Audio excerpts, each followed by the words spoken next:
भूमी अभिलेख कार्यालयासमोर टाळ आंदोलनाचा चौथा दिवस. कारवाईच्या प्रतीक्षेत आंदोलन कायम.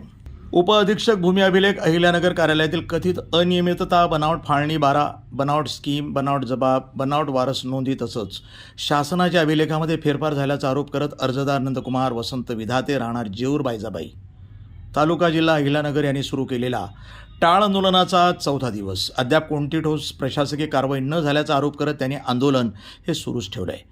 विधाते यांनी सांगितलं की त्यांच्या जमिनीच्या प्रकरणामध्ये 1932 साली पोट हिस्स्यासह मोजणी झाली होती. त्यानंतर फेरमोजणी आणि अभिलेख दुरुस्तीची प्रक्रिया पूर्ण होण्यासाठी अनेक वर्ष लागली, तरीही फाळणीची नोंद योग्य प्रकारे करण्यात आली नसल्याचा त्यांचा दावा आहे. तसंच 7/12 फाळणी, वारस नोंदी आणि इतर अभिलेखामध्ये कथित बनावट नोंदी करण्यात आल्याचा आरोप त्यांनी केला आहे. त्यांच्या म्हणण्यानुसार संबंधित जमिनीसंदर्भात 2 वेगवेगळ्या स्कीम तयार करण्यात आल्या असून बँकेकडे तारण ठेवलेल्या कागदपत्रातील नोंदी आणि भूमी अभिलेख कार्यालयातील नोंदीमध्ये तफावत आहे. कार्यालयीन अभिलेखांवर खोट्या सह्या घेण्यात आल्याचे त्यांनी याचा आरोप केला आहे. गाव नकाशामध्ये गंभीर त्रुटी असल्याचा दावा करत त्यांनी सांगितलं की त्यांच्या गट क्रमांक 191 ऐवजी गट क्रमांक 190 दाखवण्यात आला असून उत्तरेकडील हद्दीतही चुकीचा गट क्रमांक नमूद करण्यात आला आहे. या सर्व नोंदीची तपासणी करून दुरुस्ती करण्यात यावी अशी त्यांची मुख्य मागणी आहे. विधाते यांनी सांगितलं की या प्रकरणी त्यांनी यापूर्वी जिल्हाधिकाऱ्यांसमोर 8 दिवस उपोषण केलं होतं. तसंच 27 मे 2026 रोजी उपअधीक्षक भूमी अभिलेख यांना निवेदन दिलं होतं. त्यानंतर त्यांनी 23 जून 2026 रोजी उपोषणाबाबतीतही निवेदन सादर केलं होतं. जिल्हाधिकारी कार्यालयाच्या 29 जून 2026च्या पत्रानंतरही कोणतीही ठोस कारवाई न झाल्यानं 6 जुलैपासून टाळ आंदोलन सुरू करण्यात आलं असून त्याचा आजचा चौथा दिवस आहे.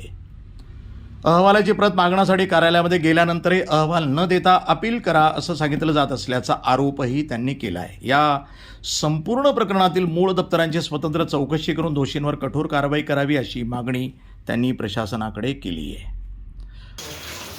साहेब, 1932 साली कार्यालय म्हणते 1932 साली पोटहिस्सेसहित मोजणी झाली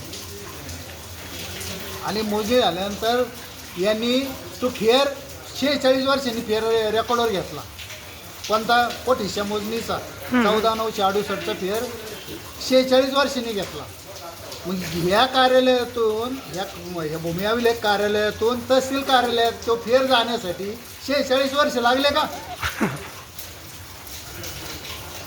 फाळणीच झालेलं नाही आहे. बोगस रेकॉर्ड तयार केलं तलाठ्यांनी. तिथं जसे ताब्याप्रमाणे 7/12 तयार केले, यांच्याकडे पाठवले, त्या अनुषंगाने ही स्कीम तयार झाली. ही स्कीम तयार झाल्यानंतर यांनी 2 स्कीम केल्या तिथं. एक कार्यालय, ह्या कार्यालयात 2 स्कीम आहेत. एक बिगर जबाबाची स्कीम आहे, ती बँकेकडे आहे. बँकेत आम्ही तारण घेतलं, तारण जमिनी दिल्या आणि कर्ज काढलं म्हणून ती स्कीम बँकेत आहे. त्या स्कीमवर जबाब झालेले नाहीत. आमच्याकडे त्याची एक कॉपी 72ला घेतलेली, त्याच्यात पण जबाब नाही. या कार्यालयातली स्कीम जर काढली आज रोजी तर याच्यावर जबाब लिहून ठेवले त्यांनी आणि त्या जबाबावर सगळ्या खोट्या सह्या करून घेतल्या. खरी कोणती स्कीम आहे? आणि नकाशे, गाव नकाशे 4 चतुर्शमा चुकीचे झालेले आहेत यांच्या. माझा गट 191 गट आहे, मी त्या ठिकाणी राहतोय.